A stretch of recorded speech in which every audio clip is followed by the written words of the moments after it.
तो मेरे दिन की शुरुआत कुछ इस तरह होती है। जब मैं सुबह सो के उठता हूँ तो देखता हूँ बाहर कोहरा ही कोहरा हो रहा होता है। मैं बहुत खुश होता हूँ, चिल्लाता हूँ।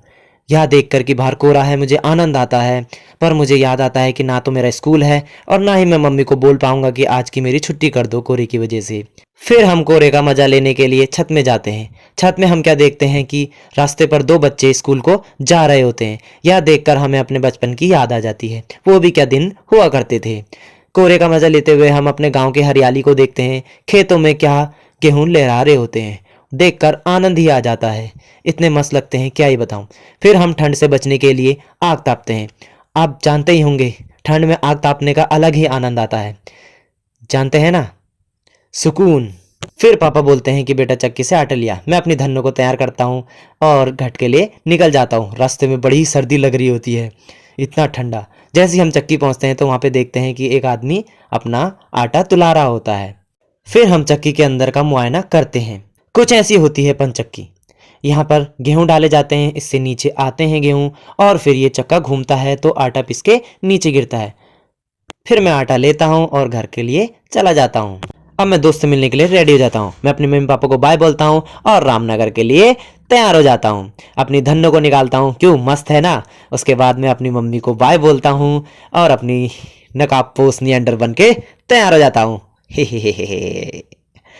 अब अपनी धन्नों से हम आगे का सफर तय करते हैं। टांडा तक हम इसमें ही जाएंगे।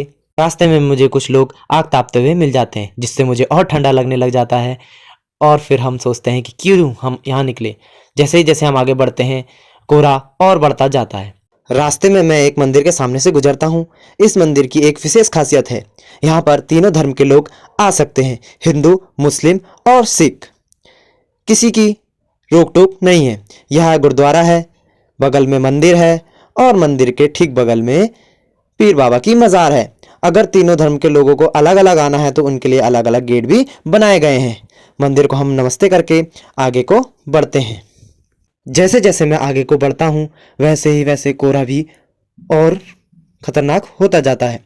फिर मेरे मन में एक और बार ख्याल आता है कि मैं क्यों आया हूँ, पर दोस्त ने बुलाया है तो जाना तो पड़ेगा ही, नहीं तो दोस्ती किस बात की। जैसे हम आगे बढ़ते हैं तो एक आदमी अपने खेत में पानी लगा रहा होता है।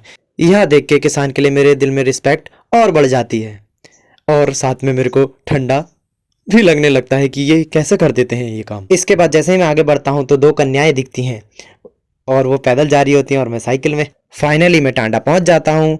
उसके बाद मैं ऑटो का इंतज़ार करता हूँ, पर ऑटो रुकते ही नहीं, आते हैं और सीधा चले जाते हैं। यह देखकर मैं गुस्से में आ जाता हूँ।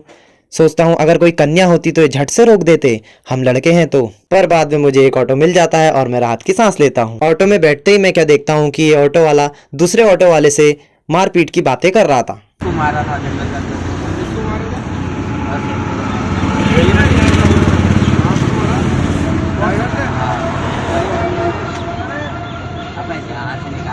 पर हमें क्या, लड़ाई झगड़े से दूर रहना चाहिए। परंतु ये ऑटो वाला चल ही नहीं रहा होता है। फाइनली ऑटो स्टार्ट होता है और मैं सफ़र के मज़े लेता हूँ। रास्ते में एक विचित्र सी घटना घटती है। ट्रक वाला इतनी तेज़ी से ट्रक भगाता है जैसे कि इसकी बीवी बोल रही हो कि मुझे मायके छोड़ दो। ठंड में सफ़र करने का मज़ा तभी है जब आपके अगल बगल में लोग बैठे हों और आप बीच में, पर कहीं से हवा भी नहीं लगती है। फाइनली हम रामनगर पहुँच जाते हैं। ऊँची ऊँची बिल्डिंगें दिखने लगती है। हम फाइनली पहुँच ही गए हैं रामनगर। ये मेरे दोस्त का कैफ़े, मैं अब उससे मिलने जा रहा हूँ। हम रोड क्रॉस करते हैं और ये हम पहुँच गए द्वार पर। फिर हम गेट ओपन करते हैं और देखते हैं बंदर सी शकल, ये है मेरा दोस्त। और फाइनली हम पहुंच गए हैं। तो हमने इस ब्लॉग से सीखा, ठंड आए या जाए पर दोस्ती ना टूट पाए। मिलते हैं अगली वीडियो में, तब तक ले बाय बाय। बेटे मौज कर दी, मौज कर दी बेटे।